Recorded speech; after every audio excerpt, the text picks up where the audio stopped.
အားလုံးပဲမင်္ဂလာပါမိတ်ဆွေတို့ကျွန်တော်ဒီနေ့တော့ Facebook ကိုကွန်ပျူတာနဲ့ဘယ် VPN ကြော်ပြီး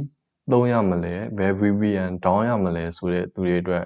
Chrome ကိုအသုံးပြုပြီးတော့ဘယ် VPN မှာ down ရမလို့ပဲနဲ့ Chrome ရဲ့ extension နဲ့ Facebook သုံးလို့ရတဲ့နည်းကိုကျွန်တော်မျှဝေပေးသွားခြင်းပါတယ်အဲ့တော့ပထမဆုံးမိတ်ဆွေတို့က Chrome ကိုဖွင့်လိုက်ပါ Chrome ကိုဖွင့်လိုက်ပြီးရင် search box မှာ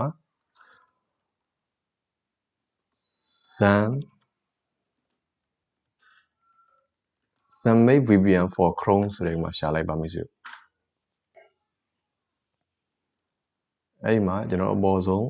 ဒီအပေါ်ဆုံး link ကနေမှ double click နှိပ်ပြီးတစ်ချက်ဝင်လိုက်ပါဒီ extension add ပေးရမယ်ပေါ့နော်ဒီ extension ကို add to Chrome ဆိုတဲ့မှာမိတ်ဆွေတို့ add ပေးလိုက်ပါပြီးရင် add extension ဆိုပြီးတစ်ချက်နှိပ်လိုက်ပါ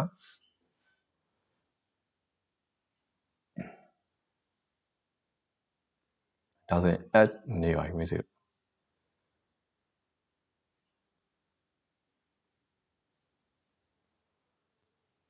မိတ်ဆွေတို့ဒီဆင့်ရောက်ပြီဆိုရင်ကျွန်တော်တို့ဒီ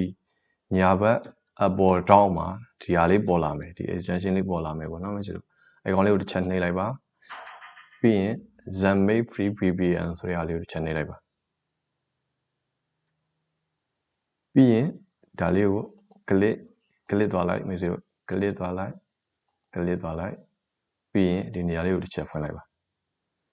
ဒါဆိုရင်တော့မိတ်ဆွေတို့ဒီမှာVPN သုံးလို့ရပြီပေါ့နော်တချို့တစ်ခါတလေကြာရင်မိတ်ဆွေတို့ဒီလိုတစ်ခါလေးတက်မရတတ်ဘူးတစ်ခါလေးတက်မရတတ်ဘူးဆိုရင်မိတ်ဆွေတို့ဒီအပြင်ဘက်ကိုတစ်ချက်ထွက်လိုက်ပြီးရင်ဒီကောင်လေးနေမှာတစ်ချက်ပြန်ဝင်လိုက်အဲ့လိုလုပ်လို့ရတယ်ပေါ့နော်မိတ်ဆွေတို့ဒါဆိုရင်မိတ်ဆွေတို့ Facebook သုံးလို့ရပါပြီအဲ့တော့ကျွန်တော်ချက်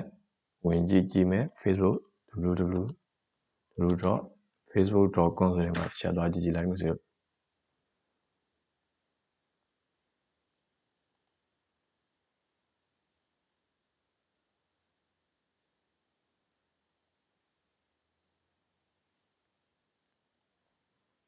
connection ညံ့နေလို့ခဏစောင့်ပေးလိုက်ပါဒါဆိုရင်မိတ်ဆွေတို့ Facebook သုံးလို့ရပြီပဲဖြစ်ပါတယ်ဟုတ်ကဲ့ဒီနေ့တော့ဒီလောက်ပါပဲအားလုံးကိုကျေးဇူးအများကြီးတင်ပါတယ်ကျွန်တော်မောင်ဖြိုးပါ